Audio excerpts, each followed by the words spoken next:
wiper set with wiper blade and arm. So ito yung arm, wiper arm, tsaka yung wiper blade, no? Dalawa yan siya. So ikakabit yan dito. So ito ay 12 volts pang e-bike, no? 12 volts e-bike. Yan, kung gusto yung mag-order,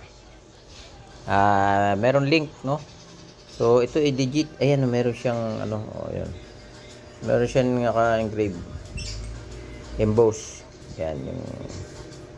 Tapos send ko na lang yung link, Shopee link, kung saan ito na order. Mura lang, wala pang 500, no? Meron ka ng set. Alright. Yan, sa mga mga gustong bumuo ng e-bike, tsaka yung mga walang wiper blade and arm. So may link po tayo, lagay ko na yung link diyan. So shoutout pala sa sa seller nito. Less than 500 lang meron ka na. Alright, kaysa ipa-repair mo, babayad ka pa sa technician. Ikaw na lang bumili. Tanggalin mo lang, plug and play.